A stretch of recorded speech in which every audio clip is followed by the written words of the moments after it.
வணக்கம். மனதை வெல்லுங்கள் என்ற இந்த நிகழ்ச்சிக்கு உங்களை அன்போடு வரவேற்கிறேன். வெற்றி பெற 3 வழிகள். 1. அனைவரையும் விட அதிகமாக தெரிந்து கொள்ளுங்கள். 2. அனைவரையும் விட அதிகமாக பணியாற்றுங்கள். 3. அனைவரையும் விட குறைவாக எதிர்பாருங்கள் என்கிறார் வில்லியம்ஸ் ஷேக்ஸ்பியர் என்ற இந்த சிந்தனையோடு இன்றைய நிகழ்ச்சிக்கு நாம் செல்வோம். கடந்த நிகழ்ச்சியில் நாம் எதிர்மறை எண்ணங்களின் விளைவுகள் என்னென்ன என்பதை பற்றி பார்த்தோம். இன்று நாம் எதிர்மறை எண்ணங்களின் கெட்ட சுழற்சி என்ற தலைப்பில் பார்க்க இருக்கிறோம்.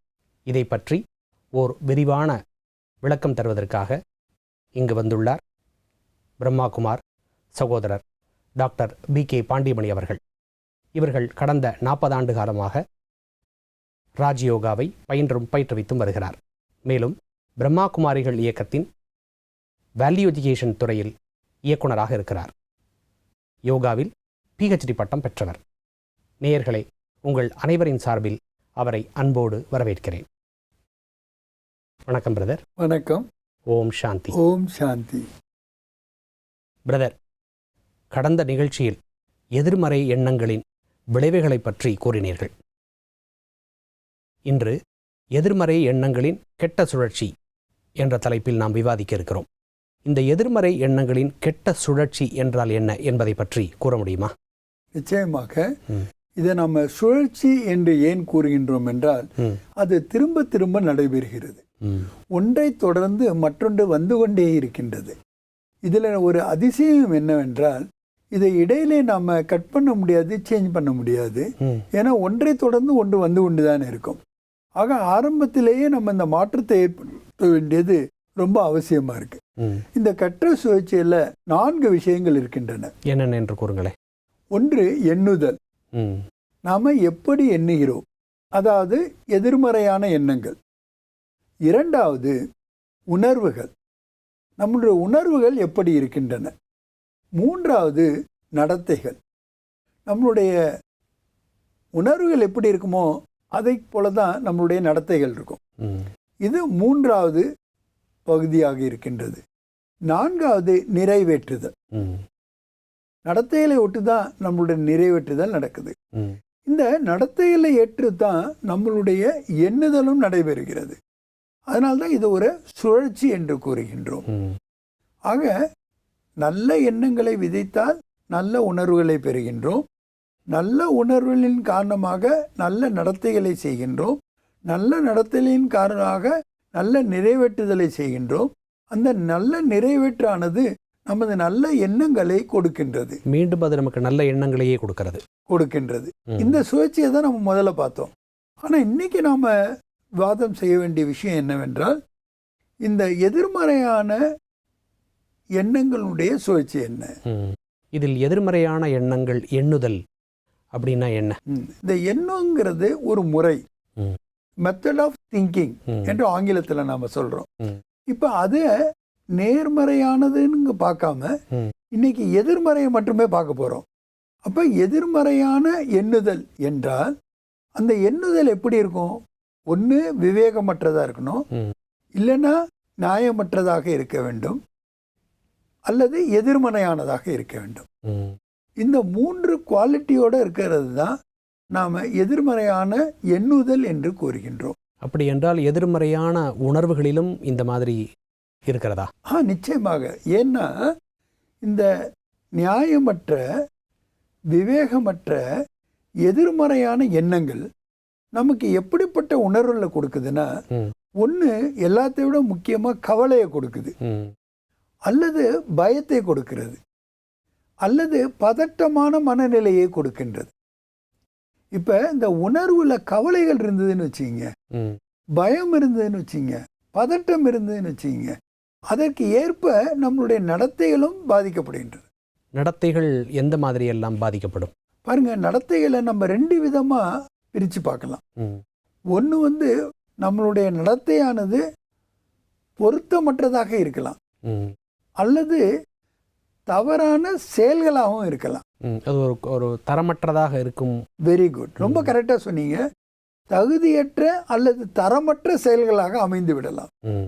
ஏன்னா செயல்கள் மனித வாழ்க்கைக்கு ரொம்ப முக்கியமானது. அதனால்தான் வாழ்க்கை முறையில் ஆன்மீகத்தில் என்ன சொல்கிறாங்கனாக்கா, நீங்கள் ஒரு கர்ம யோகியாக இருங்கள் என்று கூறுகின்றார்.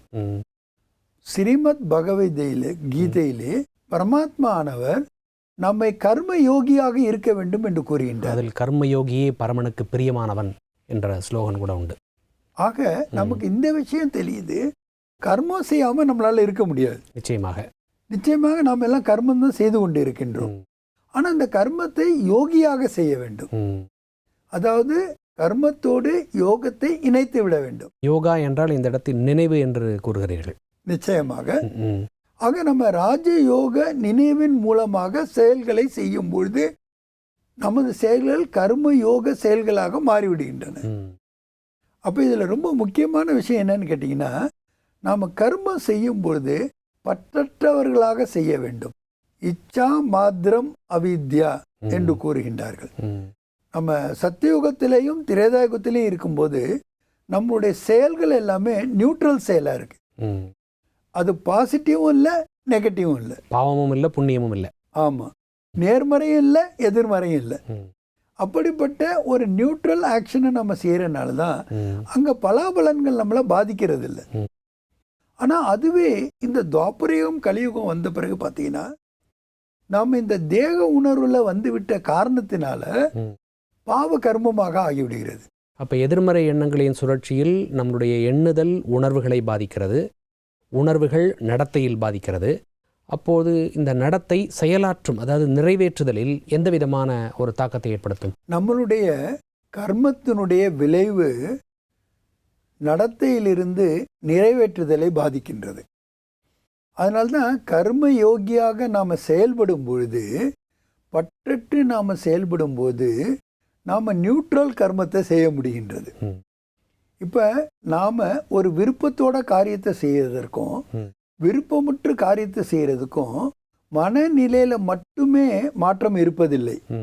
நம்மளுடைய செயலின் தகுதியிலும் மாற்றம் வந்து விடுகின்றது, தரத்திலும் மாற்றம் வந்து விடுகிறது. ஆக நாம செய்கின்ற செயல்கள் தரமுடையதாக இருக்க வேண்டும், தகுதி உடையதாக இருக்க வேண்டும். அப்பதான் நாம நிறைவேற்றுதலை சரியா பண்ண முடியும். இப்போ இந்த கெட்ட எண்ணங்களின் சுழற்சியில் நம்மளுடைய நடத்தைகள் சரியாக இல்லாத காரணத்தினால் நிறைவேற்றுதலில் என்ன மாதிரியான அது விளைவுகளை கொடுக்கும்? நீங்க சொல்றது ரொம்ப கரெக்ட். இதுல நிறைவேற்றுதல் குறைபாடு உடையதாக நாம் நிறைவேற்றுகின்றோம், நிறைவற்றதாக நாம நிறைவேற்றுகின்றோம். அதனால அதிலிருந்து நம்ம பாதுகாத்து கொள்வதற்காக நம்மளுடைய செயல்கள்லேயே சிறப்பான செயல்களை, தரமான செயல்களை செய்ய வேண்டி இருக்கின்றது. இப்போ நம்ம நிறைவேற்றுதல் குறைபாடோடு இருந்ததுன்னு வச்சுங்க, அப்போ ஆட்டோமேட்டிக்காக என்ன ஆயிடும்னா நம்மளுடைய எண்ணுகின்ற முறையை அது பாதிக்கின்றது. ஏன்னா இது எல்லாமே ஒரு சுழற்சியில் வருகின்ற காரணத்தினால ஒன்றை தொடர்ந்து மற்றொன்று தானாகவே வந்து விடுகின்றது. அதனால்தான் நம்ம எப்போ இந்த ஆன்மீக விழிப்புணர்வுல அவேர்னஸ்ல நாம் இருப்போமோ அப்பப்போ நம்மளை சோதனை செய்ய முடிகிறது. இன்றைய மனிதர்கள் அவர்களுடைய மனநிலைகளில் ஒரு நேர்மறையான உணர்வுகள் இல்லாம எதிர்மறையான உணர்வுகள், உதாரணத்துக்கு கவலைப்படுறது, துக்கப்படுறது, அசாந்தியாக இருப்பது அல்லது பொறுப்பற்றவர்களாக இருப்பது, அது முக்கியத்துக்கான காரணம் என்னன்னு பார்த்தீங்கன்னா அவங்களுடைய மன உணர்வுகள் எப்படிப்பட்டதாக இருக்கின்றது என்பதை அவர்கள் தெரிந்து கொள்வதில்லை. அப்ப என்ன ஆயிடுறாங்கனாக்கா, இதுதான் என்னுடைய உண்மையான மனநிலையோ என்னவோ என்று அதிலேயே உழண்டு கொண்டு இருக்கின்றார். இதுதான் என்னுடைய நேச்சர், கவலைப்பட்டே இருக்கிறது என்னுடைய நேச்சர் அப்படிங்கிற மாதிரி ஒரு முடிவுக்கு வந்துடுறாங்க. இன்னொன்று பார்த்தீங்கன்னா புதை மணல்ல மாட்டிட்டு இருக்கிற மாதிரி. எப்படி புதை மணல்ல ஒரு அடி எடுத்து வச்சோன்னா மறுபடியும் உள்ளதான் நம்ம போவோம். அதே மாதிரி அதுலேருந்து வெளியில வருவதற்கான வழிமுறை அவங்களுக்கு தெரிகிறது இல்லை. அதனால தான் பார்த்தீங்கன்னா எப்போ நாம நம்மளை வழி நடத்த முடியாத ஒரு சூழ்நிலைக்கு வந்துடுறோமோ, ரொம்பவும் அதிகமாக பாதிக்கப்பட்டு விடுகின்றோமோ, நம்ம மேலேயே நாம ஒரு ஆதிக்கத்தை கண்ட்ரோலை செய்ய முடியாமல் ஆகி விடுகின்றோமோ, அந்த நேரத்தில் தான் இறைவன் இந்த உலகத்தில் பரகாய பிரவேசம் செய்கின்றார். அவர் நமக்கு ஞானம் கொடுக்க வேண்டியது அத்தியாவசியமாகின்றது. ஏனென்றால் அவர் ஞான கடலாக இருக்கின்றார், ஒரு சுப்ரீம் டீச்சராக இருக்கின்றார். ஆக அந்த சுப்ரீம் டீச்சரானவர் நம்மளை ஒரு காட்லி ஸ்டூடெண்டாக ஆக்கி நமக்கு இந்த இறை ஞானத்தை போதிக்கின்றார். அந்த இறை ஞானத்தின் மூலமாக நாம எப்படி செயலாற்றுகின்றோம், அதாவது ஆத்மா எப்படி செயலாற்றுகின்றது, அந்த ஆத்மால கூட குறிப்பாக மனது எப்படி செயலாற்றுகின்றது. இந்த மனது என்பதில் கூட 4 நிலைகளை பார்த்தோம். ஒன்று தாட்ஸு, ரெண்டாவது எமோஷன்ஸ், மூணாவது ஆட்டிடியூட், 4வது மெமரின்னு பார்த்தோம். இந்த நிலைகளில் எப்படி அது செயலாற்றுகின்றது என்பதை நாம் தெரிந்து கொள்ளும் போது நம்மளுடைய ஆட்டிடியூடை நம்ம பாசிட்டிவ் ஆக்கிக்க முடியுது, நம்மளுடைய உணர்வுகளை பாசிட்டிவ் ஆக்கிக்க முடியுது, நம்மளுடைய மெமரியை நம்மளால பாசிட்டிவ் ஆக்கிக்க முடியுது. காரணம், எண்ணங்கள் மேலேயே நம்ம ஆதிக்கத்தை செலுத்த முடிகிறது. எப்ப நமக்கு இந்த எதிர்மறை எண்ணங்களின் கெட்ட சுழற்சி நமக்கு தெரிகின்றதோ, இது எப்படியெல்லாம் நம்மை பாதிக்கின்றது என்பது நமக்கு புரிகின்றதோ, அப்ப அதற்கு ஏற்ப நம்மை நாம பாதுகாத்து கொள்ள முடிகின்றது. இப்போ உதாரணமா பார்த்தீங்கன்னா, ராஜயோக தியான முறையில நாம எண்ணுகின்ற முறை எப்படி எதிர்முறையாக இல்லாமல் ஒரு தூய்மையானதாக இருக்க வேண்டும், எல்லாம் பாசிட்டிவாக இருக்க வேண்டும் என்று கற்றுக் கொடுக்கின்றார்கள். ஆக அந்த எண்ண முறையே, அதாவது எண்ணுதல் முறையையே நாம் மாற்றிவிடும்போது எண்ணங்களை மாற்றிவிடுகின்றோம். ஆக எண்ணங்களை மாற்றும்போது அதை தொடர்ந்து இந்த சுழற்சியில் வரக்கூடிய உணர்வுகளாகட்டும், நடத்தைகளாகட்டும், நிறைவேற்றுதலாகட்டும் எல்லாமே நமக்கு நம்மளுடைய கையில் வந்துடுது. ஆக நாம் நம்மளுடைய வாழ்க்கையை நம்ம கையில் எடுத்துக்கொள்கின்றோம், பொறுப்புள்ளவர்களாக ஆகிவிடுகின்றோம். அதுதான் இந்த ஆன்மீக வாழ்க்கை முறையில் நமக்கு கிடைக்கக்கூடிய ஒரு பெரிய பலன். ஏன்னா நாம் இதுவரைக்கும் எப்படி வாழ்ந்துட்டோம்னா, எது ஒன்றுக்கும் யாரையாவது அல்லது எதையாவது நாம் காரணம் சொல்லிட்டு நாம் தப்பித்து கொள்ள முயற்சி செய்தோம். ஏன் உன் வாழ்க்கை இப்படி இருக்குன்னா, அவங்க சரியில்லை, இவங்க சரியில்லை, இப்படி என்னுடைய வாழ்க்கையில் நடக்கலை, அப்படி என்னுடைய வாழ்க்கையில் நடக்கலை, அதனால தான் நான் இப்படி இருக்கேன் அப்படின்னு சொல்கிறமே தவிர, என் வாழ்க்கைக்கு நானே பொறுப்பு என்று அந்த பொறுப்பை அவங்க ஏற்றுக்கொள்வதில்லை. ரெஸ்பான்சிபிலிட்டி ஷோல்டர் பண்ணுறதில்ல. மைண்ட் ஆல்வேஸ் ஸ்விட்ச் டு எஸ்கேப். ஆமாம், இந்த மனசு பாருங்க ஒரு இடத்துலேருந்து ஒரு இடத்துக்கு எவ்வளோ தாவுதுன்னு, அது கூட ஒரு முக்கியமான விஷயம். இதில் எனக்கு ஒரு நிகழ்வு ஞாபகத்துக்கு வருகின்றது. ஒரு சிறு பையன் சின்ன வயசில் கிராமத்தில் ஒரு ஓடையில் மீன் பிடிக்கிறான். அந்த ஓடையில் அவன் மீன் பிடித்து கொண்டிருக்கும்போது வானத்தில் தினமும் அந்த குறிப்பிட்ட நேரத்தில் அந்த விமானம் அவனை கடந்து போகின்றது. அப்போ அவன் நினைக்கிறான், ஆசைப்படுறான், நாம் அந்த விமானத்தில் ஒரு பயணியாக இல்லாமலோ அல்லது அதை ஓட்டுநராக இருந்தாலும் எவ்வளோ நல்லா இருக்கும், நம்ம கூட டெய்லி விமானத்தில் பறக்கலாம் இல்லவா, நாம் அந்த விமான ஓட்டியாக ஆனால் எவ்வளோ நல்லா இருக்கும்னு நினைக்கிறான். ஆனால் அவன் ஆசைப்பட்டபடியே என்னமோ அவனுடைய முயற்சிக்கேற்ப அவன் ஒரு நாள் பைலட்டாகவும் ஆகிடுறான். பைலட் ஆன பிறகு அவனுடைய கோ பைலட்டோட அந்த வானத்தில் பறந்து கொண்டு இருக்கிறான். அப்போ பறக்கும்போது அவனுக்கு மனசில் நினைவு வருகின்றது, நாம் அந்த கிராமத்தில் ஒரு மீன் பிடிச்சி அதை என்ஜாய் பண்ண எவ்வளோ நல்லா இருக்கும், அந்த வாய்ப்பு நமக்கு இப்போ இல்லையே அப்படின்னு சொல்லி நினைக்கிறான். ஆக மீன் பிடிக்கும்போது பறக்கணும்னு நினைச்சான், பறக்கும்போது மீன் பிடிச்சா தேவலாமேன்னு நினைக்கிறான். இதில் எது ரைட்டு எது தவறு? மனசு பாருங்க ஒரு இடத்துல இருக்கிறது இல்லை. அதாவது அந்த மனசு இப்படி தான், ஒன்று போனால் கடந்த காலத்துக்கு போகுது, இல்லைன்னா எதிர்காலத்துக்கு போகுது, நிகழ்காலத்தில் இருக்கிறது இல்லை. இந்த நம்ம மெடிடேஷன்லேயே ஜேகே மெடிடேஷன் சொல்லுவாங்க, ஜே கிருஷ்ணமூர்த்தின்னு. அவர் அதில் முக்கியமாக என்ன விஷயம் சொல்கிறாருன்னா, நிகழ்காலத்தில் வாழ கற்றுக்கொள், லிவ் இட் ப்ரெசன்ட் என்று கூறுகின்றார். அவருடைய லெக்சரை கூட பார்த்தீங்கன்னா கேட்கும்போது பேசிக்கிட்டே இருப்பார். திடீர்னு ஒரு முயல் போகிறது, அல்லது ஒரு அணில் போகிறது, அல்லது ஒரு பறவை கூவுவது, அதை பற்றி வர்ணனை பண்ணுவார். நான் கூட முதல்ல படிக்கும்போது நினைப்பேன், இவர் ஒரு கருத்தை சொல்லிக்கிட்டே இருக்கிறாரு, இடையில எதுக்கு திடீர்னு இதை பற்றி பேசுகிறாரு, அது என்ன முக்கியத்துவம் இருக்கின்றது, அதை ஏன் நினைக்கிறாரு அப்படின்னு நினைப்பேன், அதை பற்றி ஏன் பேசுகிறாரு என்று நினைப்பேன். ஆனால் எனக்கு அப்போ தான் ஒரு விஷயம் புரிஞ்சுது, ஒரு நிகழ்காலத்தில் நாம் வாழ கற்றுக்கொள்ள வேண்டும். இதுதான் ஆன்மீக வாழ்க்கைக்கு ரொம்ப முக்கியமானது. ஆனா நம்ம மனதுல 70% எண்ணங்கள் கடந்த காலத்தை பத்தி தான் இருக்கு. ஏன்னா கடந்த காலத்தை பத்தி நினைக்கிறது நமக்கு ஈஸியா இருக்கு. இப்ப எதிர்காலத்தை பத்தி கற்பனை தான் பண்ண வேண்டி இருக்கு. ஆமா, அது கூட கொஞ்சம் கஷ்டமா இருக்கு. கடந்த காலத்தை நாம் கடந்து வந்திருக்கிறோம், பார்த்து வந்திருக்கிறோம், அனுபவித்திருக்கிறோம். அதனால் நமக்கு எளிதாக நினைவுக்கு வருகிறது. ஆனால் அந்த நினைவு செய்யனால என்ன பயன் இருக்கிறது? ஒன்றுமே கிடையாது. ஒவ்வொரு அடியிலையும் கூட நமக்கு இழப்பு தான். அதனாலதான் எதிர்காலத்தை பத்தி பயத்தை கொள்ளாதீர்கள், கடந்த கால சுமைகளை நீங்கள் தூக்கி கொள்ளாதீர்கள். அதுல இருந்து அனுபவத்தை வேணால் எடுத்துக்கொள்ளலாம், பாடத்தை வேணால் கற்றுக்கொள்ளலாம். ஆமா, அப்ப கடந்த காலத்திலிருந்து நாம எடுத்துக்கொள்ள வேண்டியது ஒன்றே ஒன்றுதான், ஒன்று பாடம். ஆக கற்றுக்கொள்ள வேண்டும் என்ற ஆட்டிடியூட் நமக்கு இருக்கணும். அதாவது learning should be your attitude. கற்றுக்கொள்ள வேண்டும் என்ற ஒரு ஆட்டிடியூட் நமக்கு இருந்தா இறுதி வரை நம்ம கற்றுக்கொண்டே இருக்கலாம். பிரம்மகுமாரிகள் ஈஸ்வரிய விஸ்வவித்யாலயத்துல அவங்க பாடத்திட்டத்தில் எனக்கு பிடித்த ஒரு விஷயம் என்னன்னா, இறுதி வரை, கடைசி மூச்சு இருக்கும் வரை நீங்கள் கற்றுக்கொண்டு இருக்க வேண்டும். அப்ப கல்வி என்பது ஒரு ப்ராசஸா இருக்கணுமே தவிர எனக்கு எல்லாம் தெரியும்னு நீங்க நினைக்கவே முடியாது. ஏன்னா கற்றது கையளவு, கல்லாதது உலகம் எவ்வளவு பெருசு, நம்ம கைப்பிடி மண்ணு எவ்வளவு சின்னது. ஆனா நம்ம மனிதன் கொஞ்சம் தெரிஞ்சுக்கிட்டாலே, கொஞ்சம் அவனுக்கு விஷயங்கள் புரிந்து விட்டாலே அவன் என்ன நினைக்கிறான்னா ஈகோல வந்துடுறான், அந்த அகங்காரத்துல வந்துடுறான். அந்த ஈகோ வரும்போது அவனுடைய உண்மையான மனநிலையில உள்ள அந்த அமைதியை இழந்து விடுகின்றான். அப்ப எதிர்மறையான எண்ணங்கள், உணர்வுகள் அவனுக்கு நிறைய வர ஆரம்பிச்சிருது. அதனால்தான் பாத்தீங்கன்னாக்கா கற்றுக்கொண்டு இருக்கின்றேன், நான் ஒரு மாணவன் அப்படின்னு நினைக்கும் போது நமக்கு எக்காலத்திலையும் அந்த ஈகோ என்பது வரவே வராது.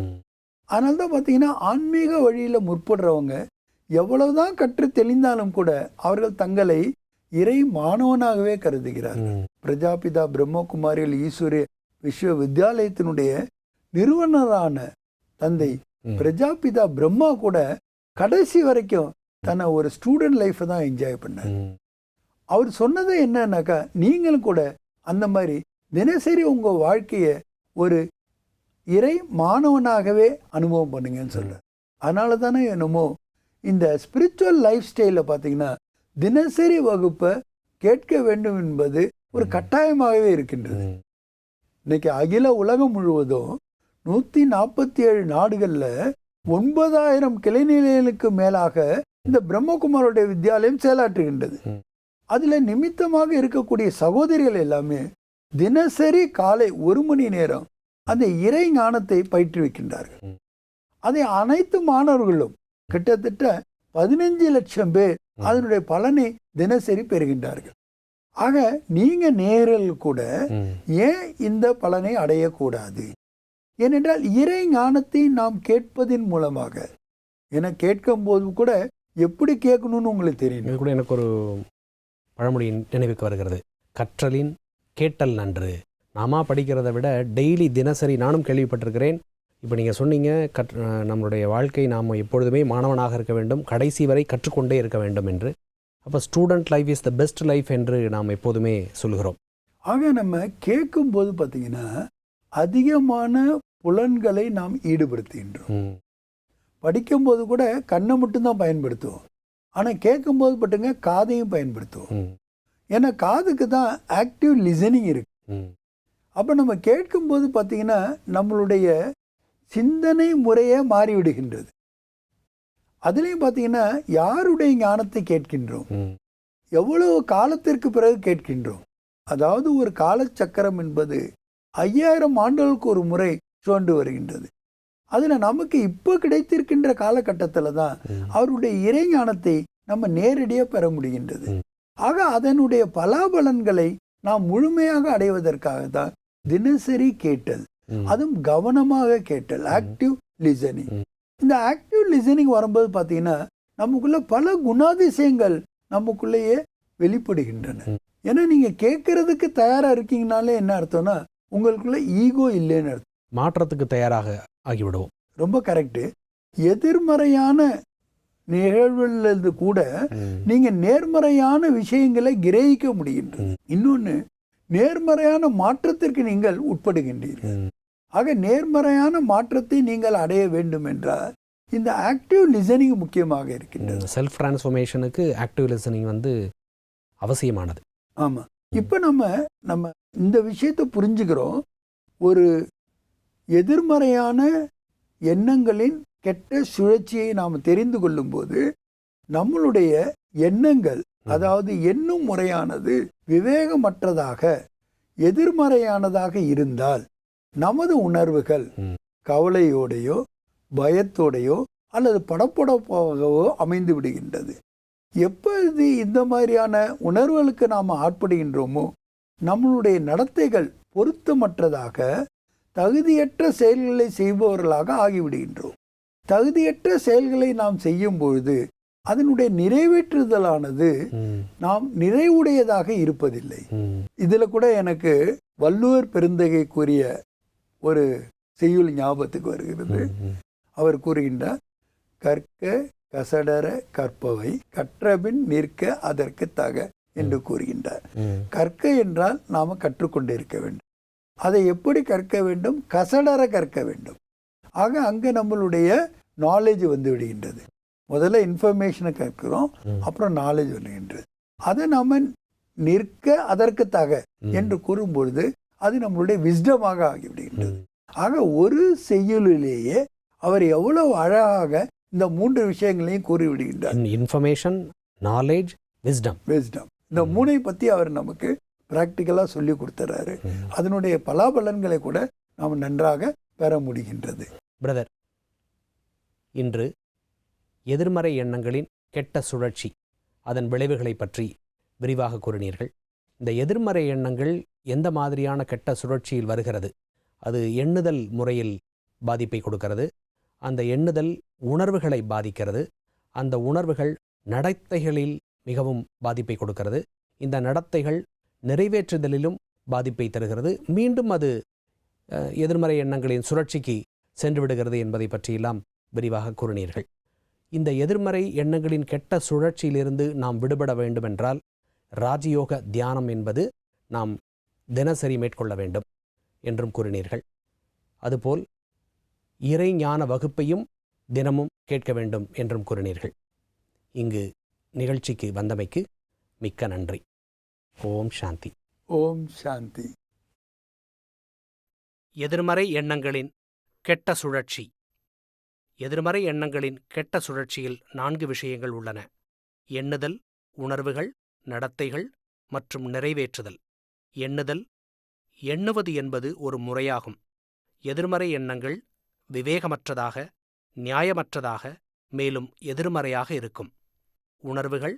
நம்முடைய உணர்வுகள் எதிர்மறையாக இருக்கும்போது நமக்கு பதற்றம், பயம், கவலை ஏற்படுகிறது. இது நம்முடைய நடத்தையிலும் பாதிப்பை ஏற்படுத்துகிறது. நடத்தைகள். நடத்தைகள் 2 வகையாக பிரிக்கப்படுகிறது. ஒன்று பொருத்தமற்றதாக, 2வது தரமற்றதாக இருக்கிறது. நம் கர்மத்தின் விளைவு நடத்தையிலிருந்து நிறைவேற்றுதலை பாதிக்கிறது. ஆகவே கர்மயோகி நிலையிலிருந்து காரியங்களை செய்யும்போது அது நேர்மறையானதாக ஆகிவிடுகிறது. நிறைவேற்றுதல். நாம் செய்கின்ற செயல்கள் தரமுடையதாகவும் மேலும் தகுதியுடையதாகவும் இருக்க வேண்டும். அப்போதுதான் நிறைவேற்றுதலை சரியாகச் செய்ய இயலும். நல்ல எண்ணங்களை விதைத்தால் நல்ல உணர்வுகளை பெறுகிறோம். நல்ல உணர்வுகளின் காரணமாக நல்ல நடத்தைகளை பெறுகிறோம். நல்ல நடத்தையின் மூலம் நல்ல நிறைவேற்றுதலை பெறுகிறோம். நல்ல நிறைவேற்றுதல் மூலம் மீண்டும் நல்ல எண்ணங்களை பெறுகிறோம். இவ்வாறு இது ஒரு சுழற்சியாக நடைபெறுகிறது. எதிர்மறை எண்ணங்களின் கெட்ட சுழற்சியை மாற்றியமைக்க வேண்டுமென்றால் இதற்கான ஒரு எளிய பயிற்சிதான் ராஜயோக தியான முறையாகும். ஓம் சாந்தி.